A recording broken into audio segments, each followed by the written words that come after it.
Zarana merasa tidak enak dengan sikap ketus Hani pada semua tetangga di komplek perumahan itu. Setelah menghela nafas pelan, Zarana pun akhirnya berbicara. "Mbak Hani sudah sehat? Maaf Mbak, ibu-ibu ini tetangga kita di komplek ini. Mereka mau menjenguk bayimu," tutur Zarana lembut.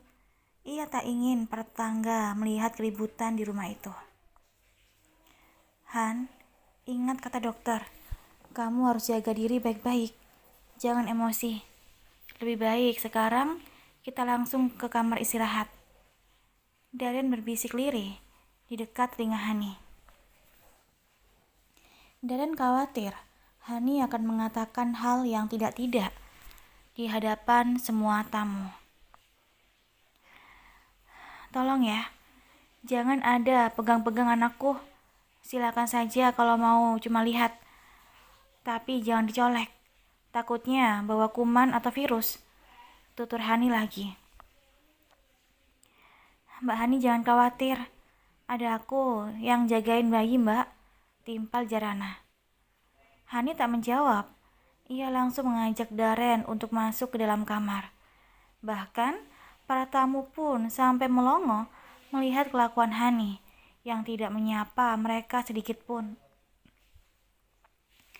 Berbanding terbalik dengan Zarana yang begitu ramah dan bersikap hangat dengan para tetangga. Maaf ya ibu-ibu, maklum namanya juga wanita yang habis melahirkan. Biasanya perasaannya lebih sensitif, apalagi kondisinya belum sepenuhnya pulih. Zarana mencoba mencairkan suasana. "Iya bener loh, wanita yang habis melahirkan itu lebih sensitif, mudah baperan, terus mudah menangis. Soalnya pernah ngalamin," Bu RT membenarkan ucapan Zarana. "Oh, pantesan sikap menantu saya selalu beda tiap kali habis melahirkan. Pasti wajahnya sering ditekuk dan kurang bersahabat," Bu Eris ikut menimpali. "Wajarlah, jadi ibu baru itu tidak mudah. Apalagi wanita yang tadinya suka berkarir di luar rumah. Setelah jadi ibu harus dikengkeng di dalam rumah. Mengurus bayi, menyusui, inilah itulah, sibuk banget. Bahkan nih, saya aja dulu hampir gak bisa mandi kalau bayi saya gak ada yang jagain." Kini giliran Bu Dewi yang berbicara. "Iya betul ibu-ibu, makanya orang-orang yang ada di sekeliling ibu baru harus berusaha mengerti dan memberikan dukungan. Misalnya, membantu menjaga bayinya, membuatkan makanan kesukaannya, atau membiarkan dia tidur dengan nyenyak." Bu RT memberi wejangan. "Siap Bu RT," semua ibu-ibu menjawab dengan kompak seraya terkekeh pelan.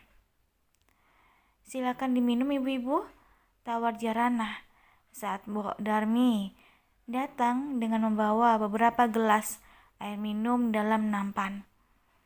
Tak lupa juga beberapa macam kue dan camilan dalam toples. "Gak perlu repot-repot, Mbak Zara. Kami gak lama kok. Sudah sore. Bentar lagi suami kami pulang. Mau langsung pamit aja," jawab Bu Eris. "Loh, kok buru-buru? Belum juga diminum airnya?" timpal Zarana yang masih menimang Kalisa. "Lain kali kami mampir lagi," balas Bu Dewi. "Oh iya, ini ada sedikit rezeki dari para tetangga di sini. Lumayan buat nambah-nambah kebutuhan bayi." Bu Dewi menyelipkan sebuah amplop ke tangan Zarana. "Masya Allah, gak enak jadi ngerepotin. Padahal tengok saja sudah seneng loh. Makasih banyak ya," sahut Zarana terharu.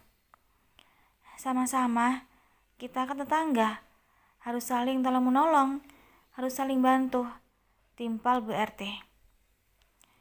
Akhirnya mereka semua pun pamit Pulang diantar sampai pintu depan oleh Jarana. Setelah semuanya pergi, barulah Jarana kembali masuk ke dalam rumah. Jarana menghirup nafas sejenak sebelum kembali melanjutkan langkahnya ke ruang TV. Setelah Hani kembali ke rumah itu, Jarana tahu semuanya tak akan lagi sama. Akan ada banyak ocehan yang terdengar di rumah itu. Bismillah, semoga aku selalu diberikan kesabaran. Doa Jarana seraya mengurut pelan dadanya yang tiba-tiba berdenyut tak karuan. Hai sayang, ibu-ibunya sudah pada pulang? Tanya Daren yang baru saja keluar dari kamar Hani. Sudah mas, mas sudah mandi? Tanya Jarana balik bertanya. Iya sudah, baru saja selesai. Sama sekali Yan ambil wudhu.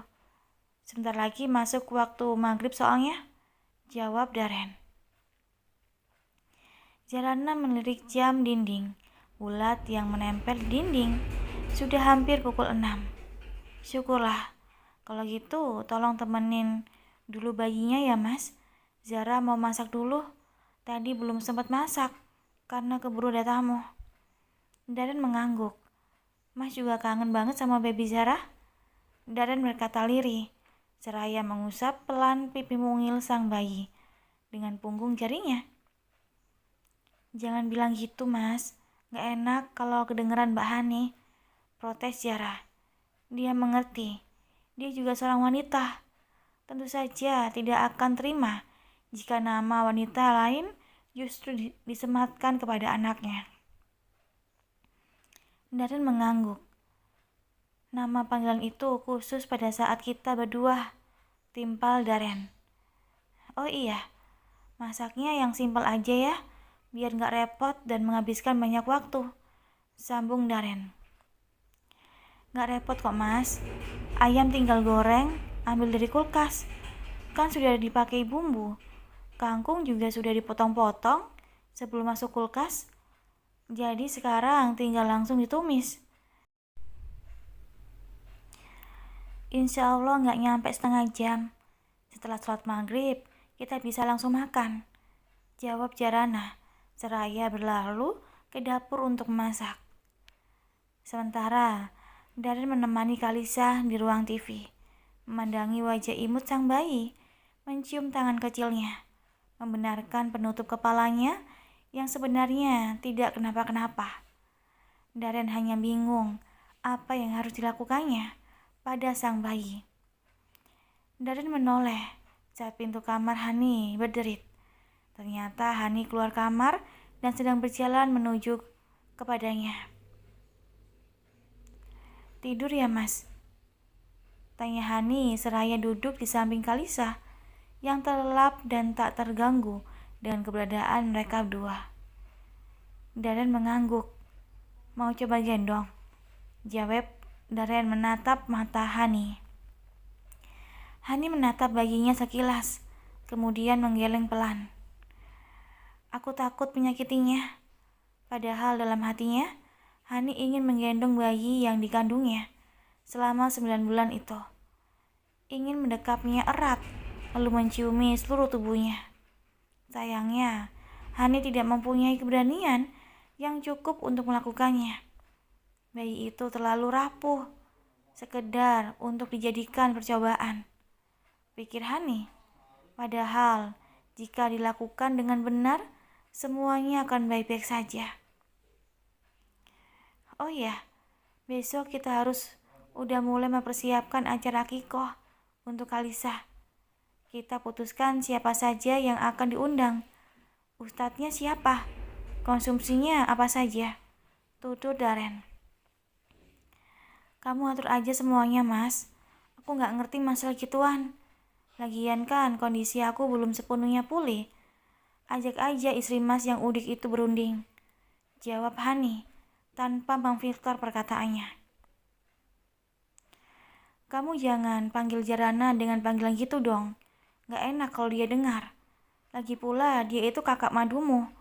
Kamu harus belajar menghormati dan menghargainya, seperti dia menghargaimu. Protes Darren, sedikit pelan. Dia tidak mau Jarana sampai mendengar perkataan yang akan menyinggung dan menyakiti perasaannya. Tanpa Darren sadari, Jarana justru sudah mendengar semuanya. Suka-suka aku dong mas, mulut-mulut aku. Lagian nih ya, asal mas tahu, panggilan wanita udik atau kampungan itu kamu duluan yang mulai dulu. Aku cuma ikut-ikutan. Dan perlu mas tahu, sampai sekarang aku gak rela mas direbut oleh wanita itu. Pokoknya mas camkan baik-baik. Suatu saat, aku akan pastikan bahwa mas akan kembali menjadi milikku seutuhnya. Sama seperti dulu, saat wanita kampungan itu belum hadir di antara kita. Suatu saat, hanya ada kamu, aku, dan bayi kita. Bagaimana? Keluarga yang lengkap bukan?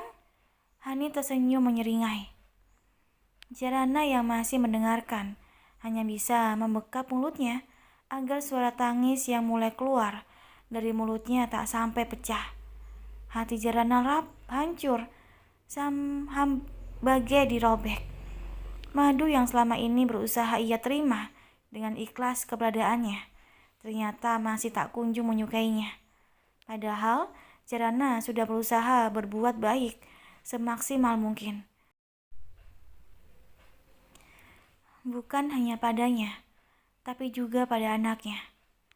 Setelah mengetahui semua itu, Jarana berpikir, haruskah ia tetap bersikap baik pada Madu yang jelas-jelas memusuhinya?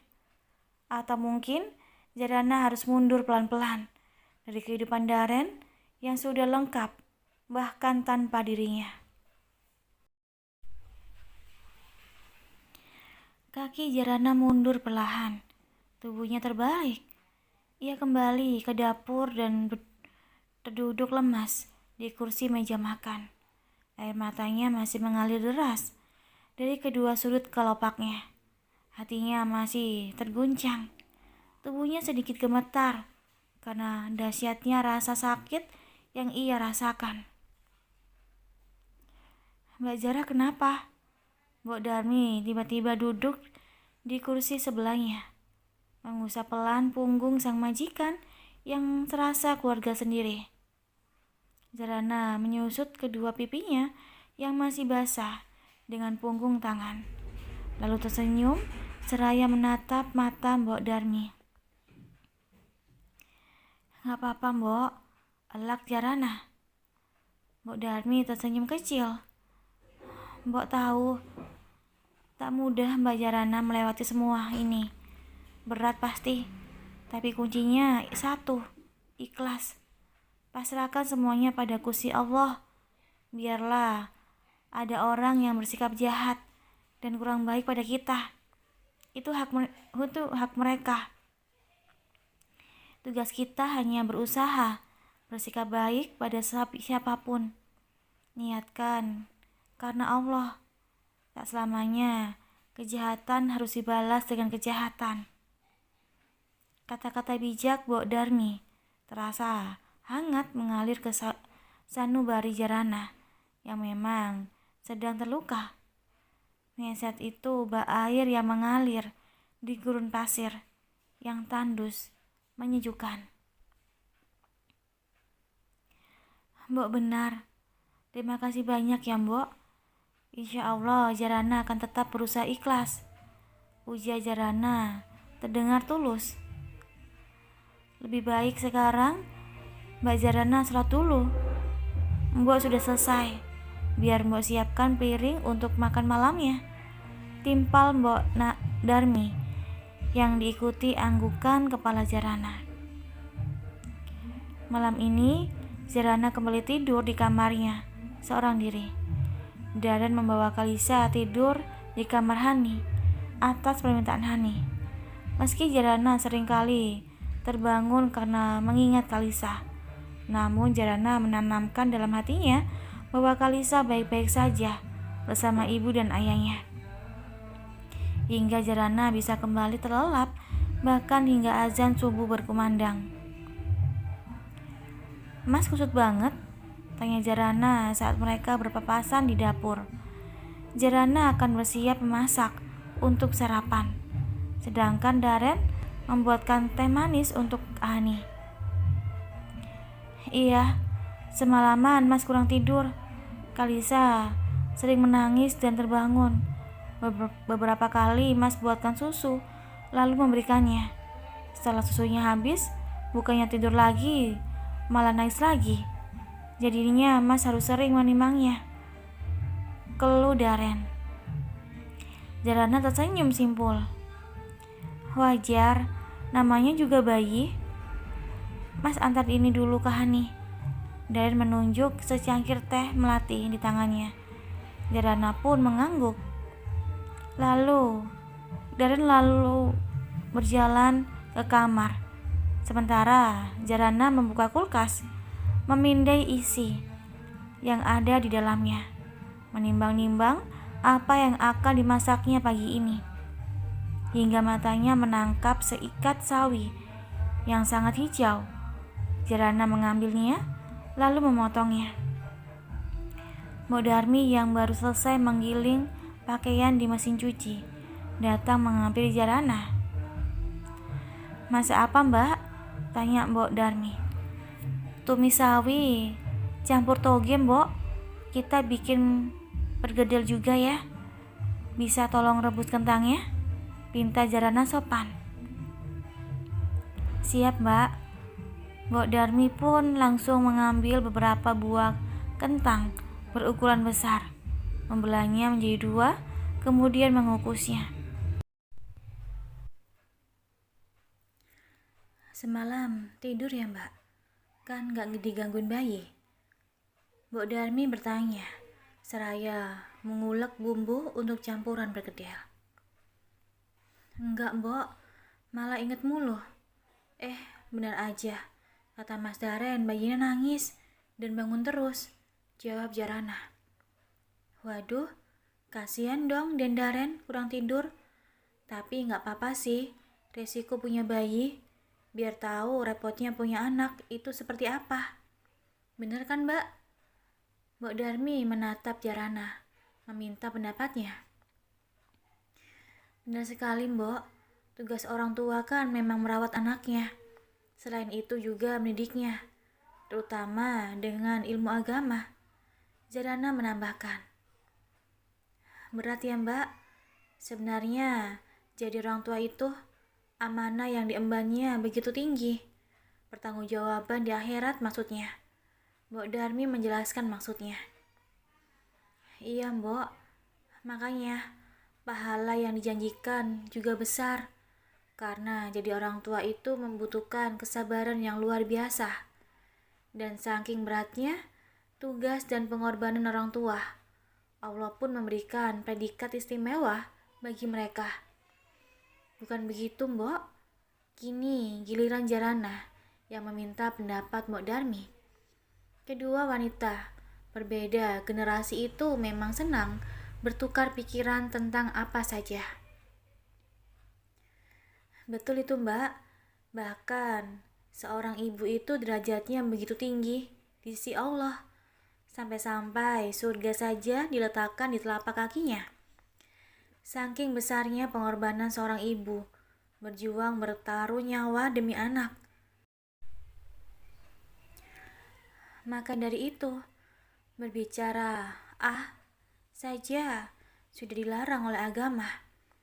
Apalagi sampai mengecewakan dan menyakiti hatinya. Dosa besar. Mbok Darmi menambahkan. Masya Allah, bangga ya mbok jadi wanita yang ditakdirkan bisa menjadi seorang ibu. Mudah-mudahan Jara juga suatu saat bisa menyelesaikannya, bisa diberi amanat oleh Allah, anak-anak yang soleh dan soleha. Mata Jarana menerawang, seraya hatinya mengaminkan doanya sendiri. Amin, semoga disegerakan ya mbak. Mbok ikut mendoakan, timpal Mbok Darmi tulus. Saking asiknya bertukar pikiran, masakan mereka pun akhirnya selesai seiring selesainya percakapan keduanya. Tolong siapin piringnya ya, Mbok. Zara mau bikin susu sama roti buat Mbak Hani. Pinta Jarana sopan pada Mbok Darmi. Baik, Mbak. Mbok Darmi pun segera mengambil piring dan menatanya di meja makan. Sementara Jarana membuatkan segelas susu putih hangat dan setangkup roti tawar yang dioles selai coklat. Jarana lekas membawakan dalam nampan menuju kamar Hani.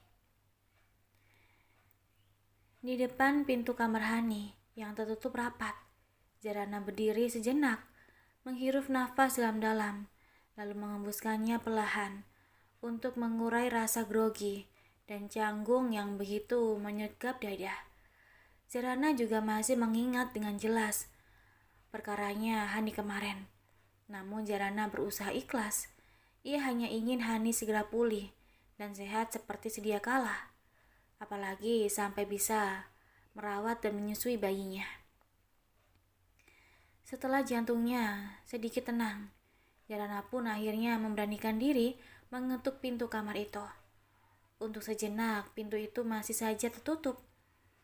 Tidak ada tanda-tanda akan ada yang membukanya. Bahkan suara di dalam kamar sangat hening. Akhirnya Jarana mengetuk pintu untuk kedua kalinya dengan sedikit kencang. Masuk. Suara Hani terdengar kencang. Jarana pun akhirnya membuka handle pintu itu perlahan. Nampak Hani sedang berbaring dengan penampilan masih acak-acakan. Sepertinya dia terbangun gara-gara ketukan Jarana. Sementara Daren sedang berada di dalam kamar mandi. Suara air keran yang mengalir pun saksi di telinga Jarana.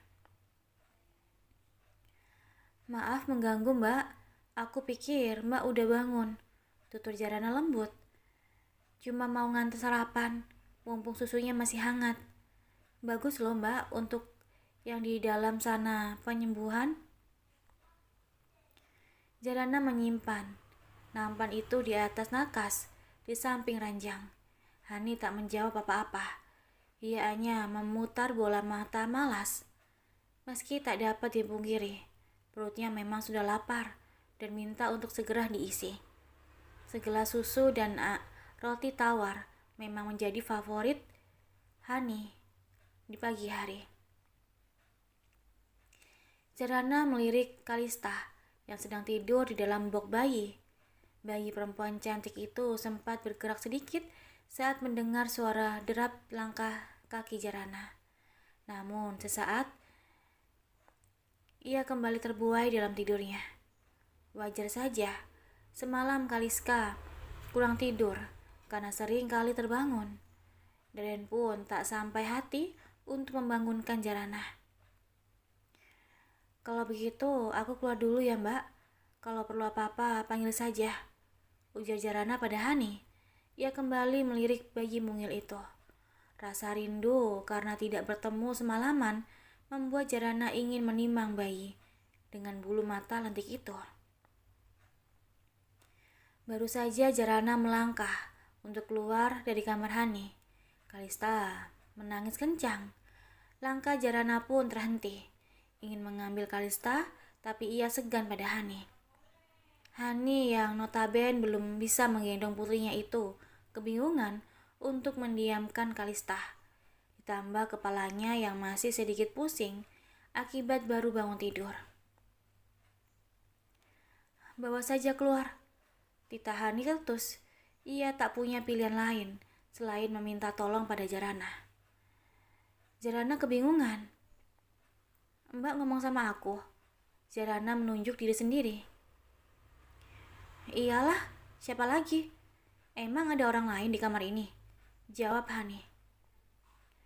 Baik, Mbak.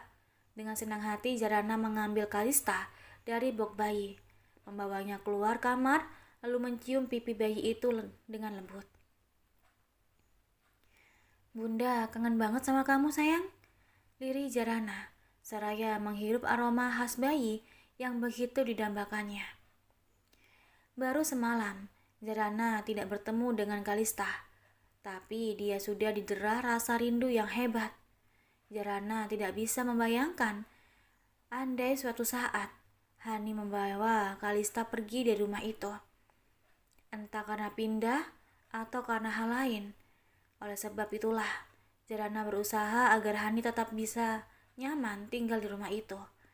Dengan begitu, Zarana pun tetap bisa bersama Kalista.